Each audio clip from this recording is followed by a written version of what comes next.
Neste novo vídeo, vamos analisar o tema castas, estamentos e classes sociais. Nesta análise, vamos estudar os diferentes tipos de sociedades ou formas de desigualdade nas organizações sociais. As castas, os estamentos e as classes sociais expressam exatamente algumas das principais formas de desigualdades existentes atualmente. A estrutura social, ela se constitui por meio de diversos fatores, podendo ser eles social, político, econômico, histórico, religioso, cultural, que dão forma própria à sociedade. Uma de suas características é a estratificação social, ou seja, a maneira como os indivíduos são classificados socialmente. Para o sociólogo brasileiro Ottaviani, a estratificação social ela é determinada pela produção econômica e pelo poder político. As estruturas de apropriação econômica, assim como a dominação política, elas são influenciadas por elementos como a religião, o sexo, a tradição, a cultura, que interferem no processo de uma cultura a outra cultura na divisão social do trabalho. Isso significa que elas são geradas por situações diversas que se expressam em cada sociedade de formas diferentes. O sistema de casta, para Weber, é uma ordem social que se expressa nos agrupamentos de pessoas definidos no plano econômico e político, determinando o funcionamento das instituições. Por exemplo, aos membros de uma determinada casta é permitido executar uma determinada tarefa, ao passo que aos membros de outra casta essas tarefas não são permitidas.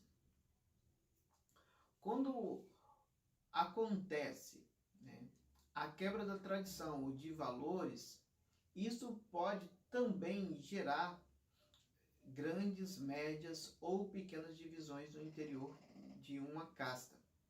Só para exemplificar, vamos fazer uma comparação com a religião cristã. Seria mais ou menos o seguinte: a leitura e interpretação do mesmo livro sagrado por diferentes grupos acaba gerando interpretações diferenciadas, por conseguinte, comportamentos também diferenciados que geram novos segmentos da mesma religião. Na casta seria exatamente isso. Na medida em que novas regras são criadas, novos agrupamentos são formados, criando assim as suas subdivisões. Pertencer a uma casta era um fator comprobatório ou determinante da posição que o indivíduo ocupava no interior da comunidade. Desta forma, o conjunto das relações políticas e econômicas, eles ocorriam tendo como base esse tipo de estratificação, o que não quer dizer que a casta fosse por si mesmo uma associação política e econômica. No Egito, por exemplo, tinha-se uma ordem social que no topo estavam os sacerdotes, os reis e os soldados, e nas demais os pastores, os lavradores e os artífices, que ocupavam profissões tidas como inferiores. Era determinado antes do nascimento a qual profissão o indivíduo iria ocupar, não podendo ser outra, dando continuidade à profissão dos seus antepassados. Ou seja, o filho do lavrador seria lavrador e não outra coisa. A ocupação dos cargos públicos, eles eram exercidos por pessoas que faziam parte das castas superiores. Na China, os letrados eles constituíam a casta dominante que por vários séculos entendia-se como a encarnação da sabedoria e da eficiência no exercício dos cargos públicos. No livro Origens Sociais das Ditaduras e das Democracias, o autor ele afirma que uma família chinesa que não tivesse filhos e com aptidões, ela deveria apoiar um rapaz pobre e inteligente e desta forma estabeleceria um vínculo ou relação forte entre este letrado, que poderia ocupar cargos públicos importantes. O cargo público e a riqueza, eles eram indissociáveis na China. Sendo assim, os letrados, funcionários públicos, eles pertenciam a famílias ricas ou estavam ligadas a elas.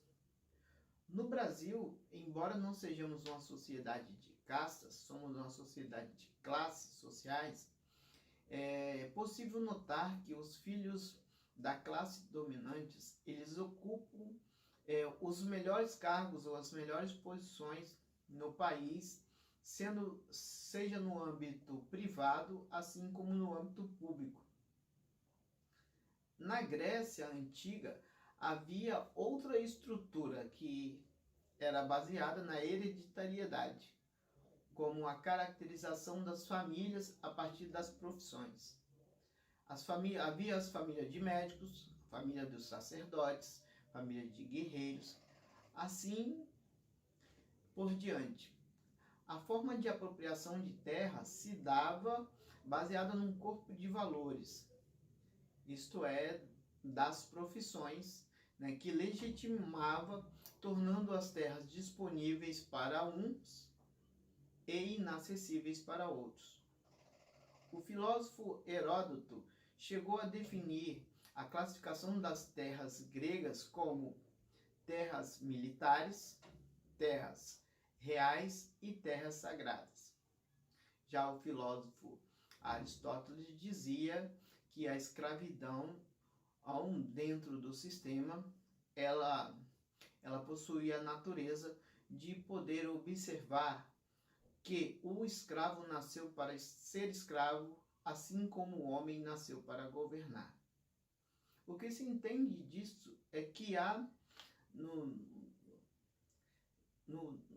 seio destas ideias, uma discriminação, assim como uma excludência que caracteriza a própria divisão social que já é determinada por um sistema rígido e inacessível para outros grupos que convivem dentro da mesma sociedade.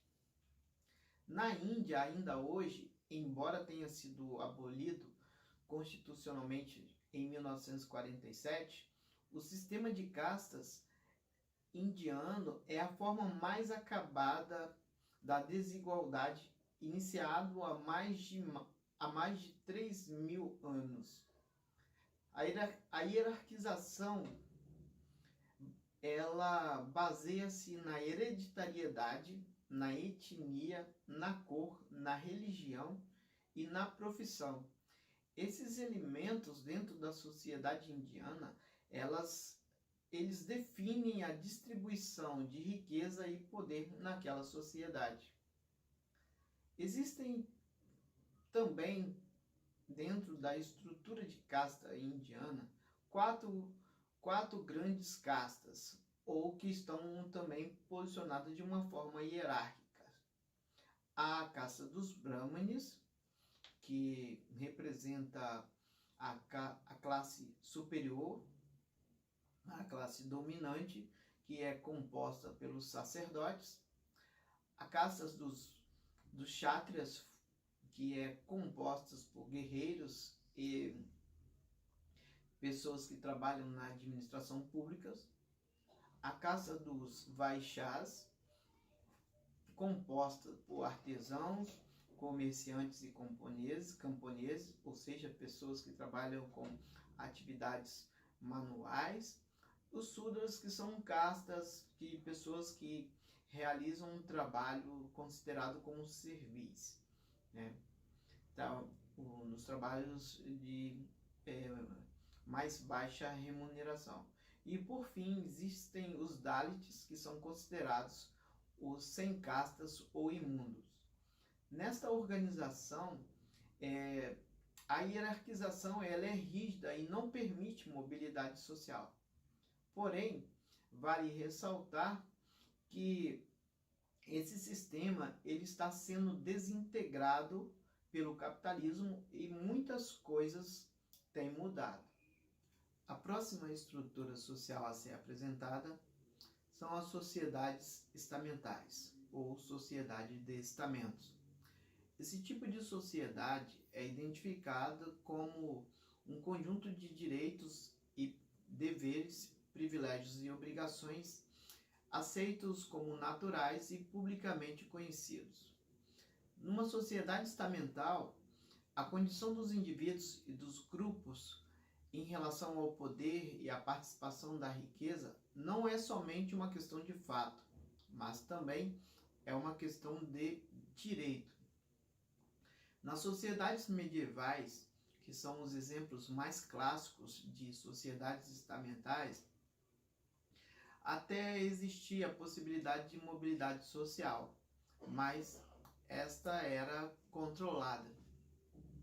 E o que definia o prestígio, a liberdade do indivíduo era a propriedade de terra. Os que não possuíam eram dependentes politicamente e economicamente, e socialmente inferior. O que explica a relação estamental desta época são as relações de reciprocidade e fidelidade. Os servos, eles tinham obrigações com os senhores feudais e vice-versa. A desigualdade era vista como algo natural e os camponeses estavam numa situação de inferioridade. Nestas sociedades, as relações eram fundamentalmente baseadas na conexão que havia entre proprietários de terras, os nobres, e os demais estratos da sociedade que se ligavam. A vassalagem eram obrigações além da submissão. Era um juramento que repousava até mesmo no uso das armas, se fosse necessário, isto é, as últimas consequências. O que ocorria é que era feita uma cerimônia onde servo e senhor feudal, né, se comprometia numa relação de fidelidade, onde o servo se comprometia a servir sobre todos os aspectos, inclusive, se necessário, ir à guerra, e caso este pacto ele fosse quebrado, as punições poderiam variar de pequenas advertências até mesmo a morte deste indivíduo. E o proprietário da terra, o senhor feudal, por sua vez, se comprometia em proteger o servo. Como afirma Barrington Moore Jr. no livro As Origens das Ditaduras e da Democracia, o senhor feudal era um tirano sem lei. Nos melhores dos casos, ele era um pai despótico, e nos piores dos casos, ele era um ditador. Existia uma hierarquia de vassalagem que sobrepunha todos os estamentos e interligava os estratos do menor, do inferior da pirâmide social, até ao topo, e que se encontravam por uma trama de obrigações de reciprocidade, fidelidade e bajulações. Na base da dominação estamental, a nobreza ocupava a administração do Estado de forma perfeitamente afinada com os interesses clericais, ou seja, da Igreja Católica. Portanto, ocupar um cargo público dava-se pelo consentimento ou por privilégios conseguidos pela tradição ou por regras de fidelidade social, entre outros. O poder, no entanto, além de estar vinculado à posse da terra, né, ele também se manifestava nos privilégios, na honra, na tradição e na linhagem. Parece que o Brasil herdou muito dessas características das sociedades estamentais da era medieval. Na França, no final do século XVIII, havia 3 estamentos: a nobreza, o clero e o terceiro estado. A nobreza representada pelos senhores feudais, o clero representado por membros da Igreja Católica e o terceiro estado representado pelos comerciantes, pelos industriais e pelos trabalhadores em geral. A próxima estrutura social a ser apresentada são as sociedades de classes sociais. Nestas, não existe apenas uma definição de classes sociais na sociologia. Uma corrente defende critérios que devem estar centrados em elementos objetivos, ou seja, na posição em que os indivíduos ocupam no mundo da produção material. Basicamente, essa percepção ela é marxista e a outra é weberiana e parte do pressuposto que não somente a riqueza, a posse e a renda são fatores de diferenciação social, mas também o status, o prestígio e o poder. As classes sociais expressam-se nas desigualdades às quais se assenta a sociedade capitalista. Nessa sociedade, as origens e as formas pelas quais elas se perpetuam não são facilmente percebidas por seus indivíduos. Esse controle ele é feito dentro das relações socioeconômico e políticas, tá? Por meio de jornais, telenovelas, revistas, literatura em geral, propaganda, redes sociais, entre outros, que alienam grande parte da sociedade, independente do regime político estabelecido. Na estrutura das sociedades de classes, há 2 classes segundo Marx. A primeira são os burgueses e a segunda são os proletariados. Os burgueses como a personificação do capital e os proletariados como a personificação do trabalho assalariado. Esses 2 representam os elementos básicos que constituem as classes sociais dentro das sociedades capitalistas, tanto no plano econômico quanto no plano político. No plano econômico, ela se manifesta através da apropriação e expropriação da riqueza gerada pela sociedade, pelas demais classes sociais. E no plano político, não acontece por acaso.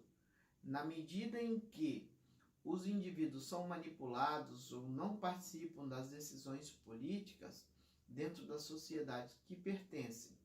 Sendo assim, se estabelece a dominação. Este processo ele ocorre dentro das relações sociais que para Marx são constituídas pelo modo como os homens produzem suas vidas no âmbito da família, da escola, do trabalho, da religião, do partido político e na própria vida política do país. Pensar neste antagonismo, nesses conflitos que Marx chama de luta de classes, não significa ignorar que existam profissionais liberais, pequenos comerciantes, pequenos agricultores, né? Mas mesmo estes se aproximam muito mais das classes dominadas que das classes dominantes. O que quer dizer isto? Isso significa dizer que nas sociedades capitalistas que vivem em constantes ciclos de crises ou de grandes crises, quando essas crises acontecem, os pequenos agricultores, assim como os pequenos comerciantes, tendem a falirem, eles entram em processo de falência e não veem outra opção senão fechar o seu próprio negócio ou vendê-los para grandes proprietários de terras ou grandes empresas. Por outro lado, no que diz respeito aos profissionais liberais, uma vez que na prestação de serviço a receita ela se torna menor do que as despesas, né, ele, em muitos casos, acaba voltando a ser um profissional comum, buscando novas oportunidades no mercado de trabalho como empregado. Para Weber, ele considera como classes sociais agrupamentos de pessoas que compartilham das mesmas oportunidades fundadas na posse de bens, renda e posição social no mercado de trabalho. Na atualidade, a ênfase exagerada ao status, baseada no prestígio ou na ausência dele, levou ao desenvolvimento de algumas categorias estatísticas nas pesquisas sociológicas que agrupam no mesmo extrato pessoas que possuem e que não possuem determinados bens. Geralmente, leva-se em conta, diante das características apresentadas, fatores que definem um esquema de classes, tais como classe alta, alta média, alta baixa e assim sucessivamente. Os institutos de pesquisas, muitos dos quais dirigidos por sociólogos, utilizam-se de critérios como renda familiar ou individual para estudar o mercado consumidor. Eles medem o mercado consumidor de uma população qualquer e constatam preferências entre produtos diferentes e qualidades, ou diferem intenções de votos de eleitores. É muito comum, em períodos que antecedem eleições, a imprensa publicar pesquisas de opinião em que os eleitores são classificados por classes, como A, B, C, D ou E, como se fossem consumidores de propagandas políticas. Por fim, podemos afirmar que as classes sociais existem em todas as sociedades capitalistas, porém, há diferenças específicas, assim como nas desigualdades. No caso dos países menos desenvolvidos, essas divisões ou estruturação são ainda mais gritantes, o que torna ainda mais complexa a compreensão, o que nos leva a entender que a ideia clássica de divisão entre capital e trabalho não responde a todas as mudanças atuais, mas é importante porque faz parte da origem do processo da formação das classes que moveram o capitalismo até os dias de hoje, ou seja, a burguesia e os trabalhadores. Muito obrigado pela atenção, ficamos por aqui e até a próxima.